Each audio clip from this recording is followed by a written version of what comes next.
কখনো হতাশ হবেন না। মনে রাখবেন, আল্লাহ আপনার রব, আল্লাহ আপনার সাথে আছেন ইনশাআল্লাহ।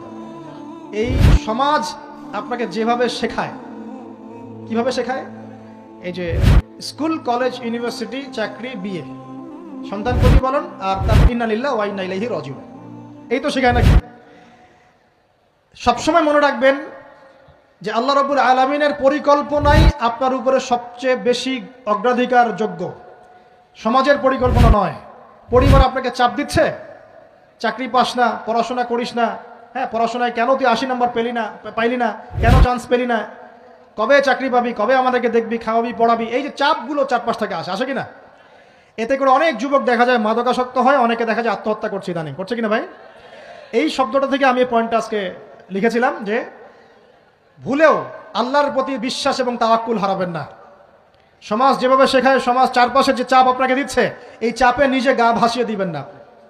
আপনি আল্লাহর কাছে দোয়া করবেন, আল্লাহর কাছে পথ চেয়ে নেবেন এবং আল্লাহর প্রতি তাওয়াক্কুল ভরসা করবেন, কখনো আত্মহত্যার পথ বেছে নেবেন।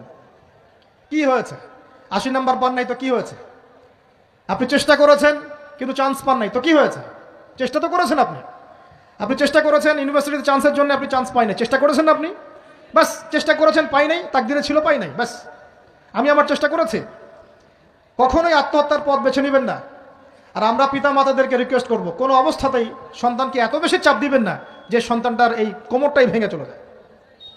এই সমস্যাগুলো দিন দিন বাড়ছে সমাজের মধ্যে। কেন এত চাপ দিচ্ছেন? তার প্রতিভা কোথায় খুঁজে বের করুন। তাকে জোর করে কেন টেনে লম্বা করার চেষ্টা করছেন? আমাদের সমাজে বাচ্চা হয়ে গেলেই তার পিঠে একটা সিল মেরে দেয়, হয় ডাক্তার না হলে ইঞ্জিনিয়ার। কেন? এর বাইরে কোনো প্রফেশন নাই? আমার সন্তানকে হয় ঢাকা বিশ্ববিদ্যালয়ে চান্স পেতে হবে, না হলে বুয়েটে, না হলে এখানে। এর বাইরে আর কোথাও পড়ারই জায়গা নাই। আর এখানে পড়লেই আমার ছেলে বা আমার মেয়ে একদম সবচেয়ে বড় জ্ঞানী হবে, অন্য কোনোভাবে হবে না, এটা গ্যারান্টি দেওয়া আছে?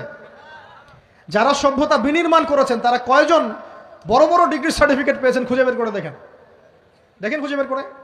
আমরা ফিলোসফির মধ্যে যে ফিলোসফারদের হিস্ট্রি পড়েছিলাম, তাদের মধ্যে বেশিরভাগই দেখা যায় স্কুলেও যায় নাই, কলেজেও যায় নাই। আছে না এমন? আছে। আমি বলছি না আপনারা যাবেন না, আমি বলছি জ্ঞানের মানদণ্ড এটাই নয় যে আমার সার্টিফিকেট অর্জিত হয়েছে, সার্টিফিকেটটাই জ্ঞানের মানদণ্ড নয় তো।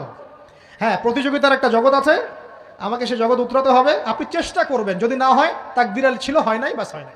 আমাকে আল্লাহ পাঠিয়েছেন তার ইবাদত করার জন্য, এখানে আত্মহত্যা করার জন্য আল্লাহ আমাকে পাঠান নাই।